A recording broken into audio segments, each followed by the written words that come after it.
Molemmat on nopeita ja mä tykkään niitä. Tietysti hän ei kukaan mahda mitään näille keskinopeussäännöille ja niiden mukana tuomille sikaneille, mutta se on osa. Jos verrattuna Tallinnan ympäristöön, No kyllä mä muistan siitä, mitä mä muistan, niin tässähän yksi merikoskoja on sama. Se joki joen vieressä ajettavan numerossa 7 ja se oli oikein sanotaan sellainen suomalaistyyppinen kiva. Et sehän tietysti erona on Suomeen verrattuna, että täällä ei ole korkeuseroja. Että tietysti mulla on tottuminen taas tähän N-ryhmän autoon, kun on ajanut A-ryhmän autolla, niin vähän tuntuu, että saa olla eväät mukana. Mennään näin ja katsotaan miten käy. Kova osanottohan täällä on. Toivottavasti tulee hyvä ja rehti kilpailu.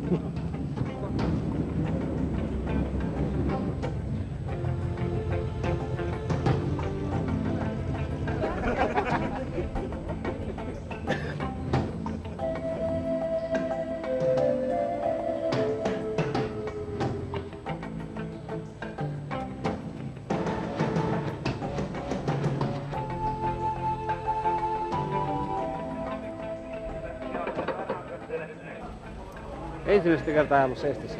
Joo, kyllä ensimmäistä kertaa ja toista kertaa yleensä muualla kuin Suomessa. Mitäs reitistä?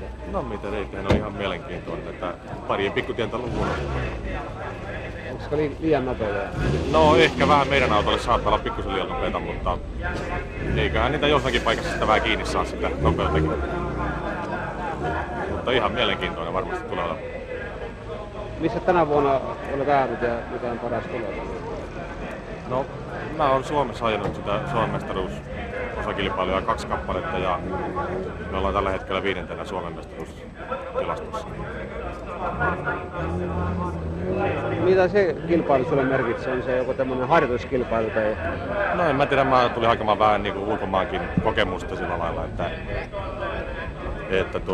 saataisiin vähän ulkomaankin kokemusta tähän piiriin. Ja tavoite on tietysti? No tietysti me yritetään 3 parhaan joukkoon, että mutta sen näkee. Aina voi sattua kaikenlaista.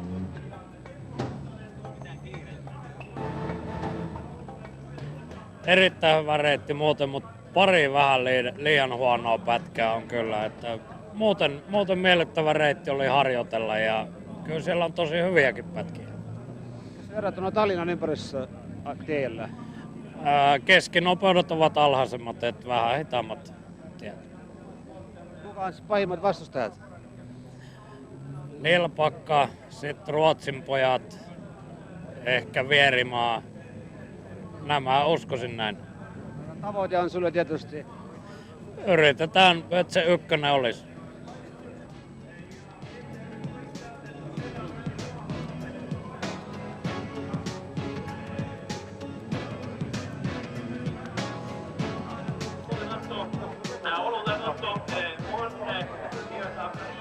For us, it's the first time in Estonia, and we think it's okay. It's good roads, and we think this is going to be a very good event.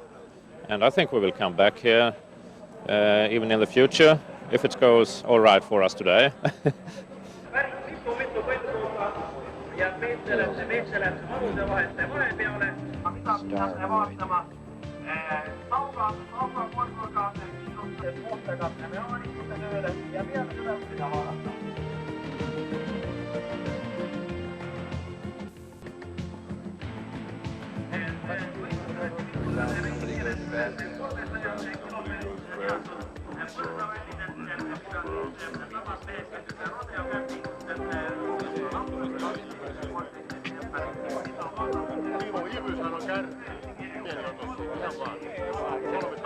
Kõik mured saavad murtud siis, kui asi on õnnelikult finišis ja mehed koduteel.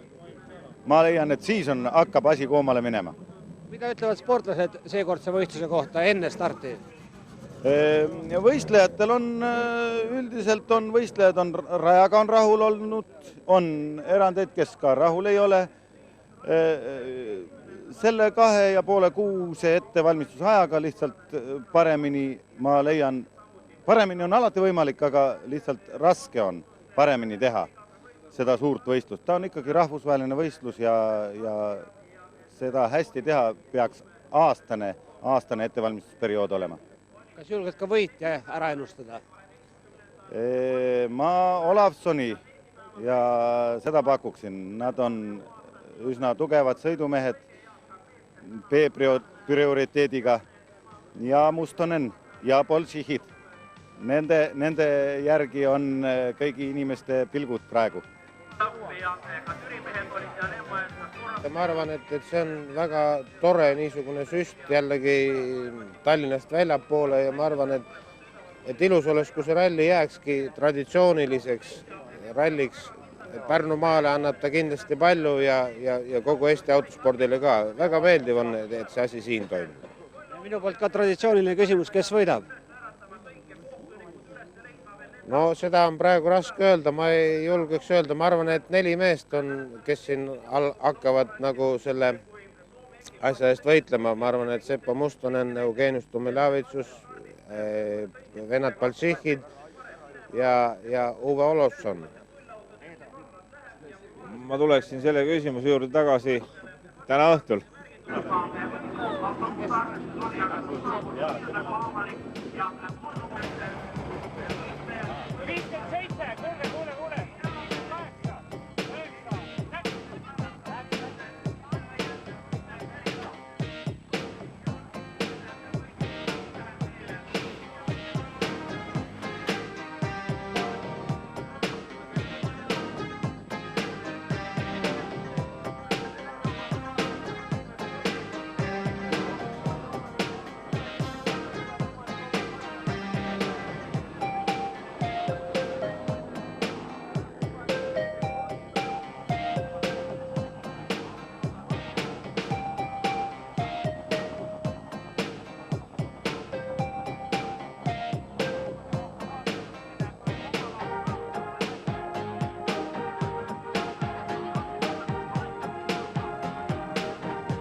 Meillä meni tuonne erikoiskokeen lähdössä kardaani poikki ja meillä ei ole sellaista varaosaa. Yritetään nyt etsiä, jos saataisiin jostakin, mutta näyttää pahalta.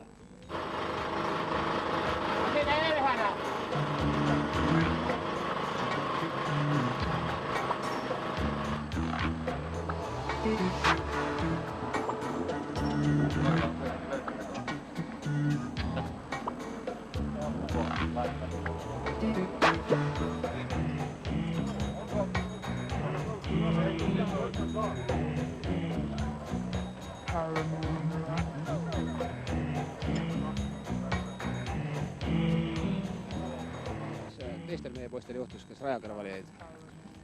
Raidamil läks mootorikarv murdus katki ploki küljest. Krossi katse peal. Aga pikkus? Pikkusest ma ei tea midagi.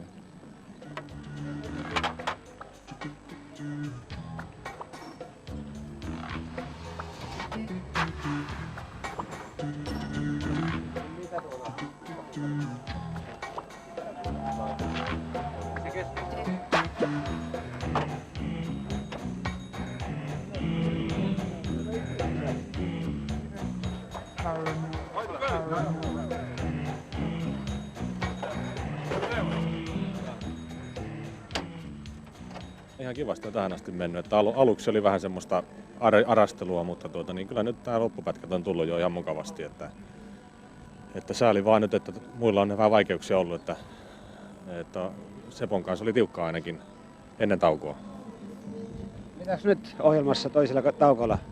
No eiköhän me jatketa samaan malliin. Toivottavasti nyt kaikki onnistuu ja loksahtaa paikalleensa, että ei tule mitään haaveria auton kanssa tai mitään muuta probleemaa ilmene, niin samalla mallilla ainakin yritetään.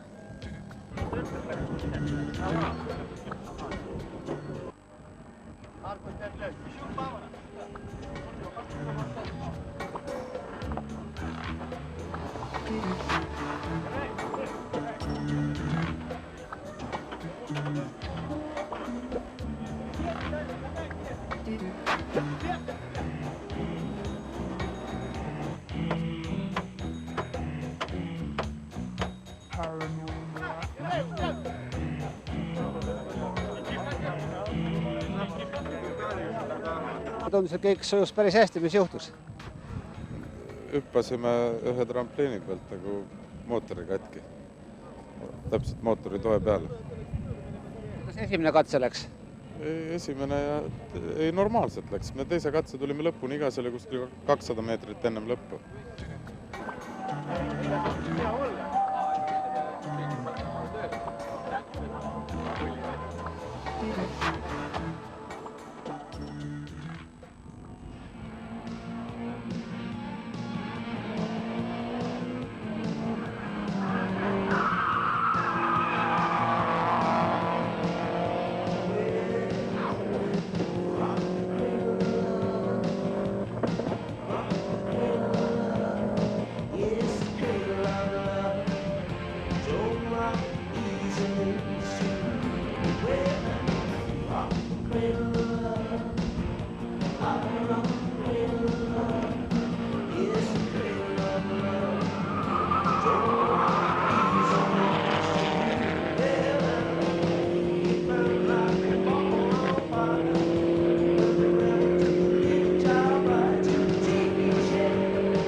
Cradle